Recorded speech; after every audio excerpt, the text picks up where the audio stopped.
ইরানের ভূখণ্ড থেকে ইসরায়েলে হামলা চালানোর ঘটনায় দেশটির সশস্ত্র বাহিনীর প্রশংসা করেছেন ইরানের সর্বোচ্চ ধর্মীয় নেতা আয়াতুল্লাহ আলী খামেনি।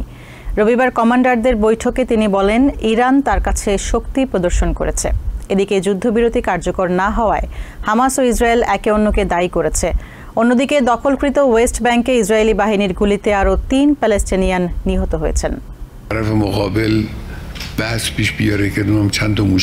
গত সপ্তাহে ইসরায়েলের উপর নজিরবিহীন হামলার ঘটনায় ইরানের সশস্ত্র বাহিনীর সাফল্যের প্রশংসা করেছেন দেশটির সর্বোচ্চ ধর্মীয় নেতা আয়াতুল্লাহ আলী খামেনি। রবিবার ইরানের সামরিক কমান্ডারদের সাথে এক বৈঠকে খামেনি বলেন, ওই হামলায় কয়টি ক্ষেপণাস্ত্র উৎক্ষেপণ করা হয়েছে এবং কতগুলো লক্ষ্য বস্তুতে আঘাত করেছে তা মুখ্য নয়। ইরান তার শক্তি প্রদর্শন করেছে, এটাই গুরুত্বপূর্ণ। খামেনি তার বক্তব্যে ইরানের সামরিক বাহিনীকে নিরবিচ্ছিন্নভাবে তাদের উদ্ভাবন চালিয়ে যেতে এবং শত্রুদের কৌশল রপ্ত করতে বলেন। এদিকে যুদ্ধবিরতি স্থগিত করার জন্য ইসরায়েলকে দায়ী করেছেন হামাস নেতা ইসমাইল হানিয়া। তুরস্কের প্রেসিডেন্ট রিসেপ তাইয়েপ এরদোগানের সাথে বৈঠকের পর তিনি বলেন, ইসরায়েলি সেনাদের গাজা থেকে সম্পূর্ণ প্রত্যাহারের বিষয়ে একমত হওয়া দরকার।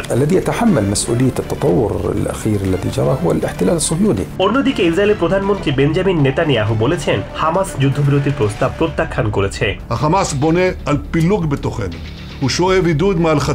হামাস তাদের মধ্যে বিভাজন তৈরি করেছে বলে অভিযোগ করেন তিনি। জিম্মিদের মুক্ত করতে আগামীতে হামাসের উপর সামরিক এবং রাজনৈতিক চাপ বাড়াবেন বলে জানান তিনি। অপরদিকে অধিকৃত ওয়েস্ট ব্যাংকের হেব্রন, নাবলুস এবং রামাল্লাহ সহ বেশ কয়েক জায়গায় ইসরায়েলি বাহিনীর হামলায় অন্তত ৩ প্যালেস্টিনিয়ান নিহত হয়েছে বলে জানিয়েছে দেশটির স্বাস্থ্য মন্ত্রণালয়।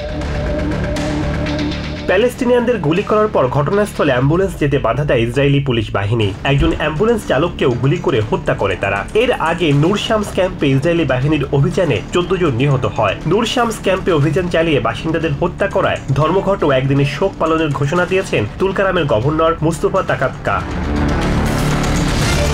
৭ অক্টোবরের পর থেকে অধিকৃত ওয়েস্ট ব্যাংকে দখলদার ইসরায়েলি বাহিনীর হামলায় এখন পর্যন্ত ৪৮৫ জন প্রাণ হারিয়েছে। গাজায় নিহত হয়েছে ৩৪,০০০-এরও বেশি।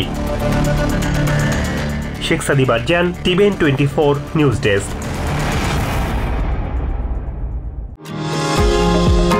নিউ ইয়র্ক থেকে সম্প্রচারিত টিভিএন 24 টেলিভিশন বিশ্বজুড়ে বাঙালির কণ্ঠস্বর।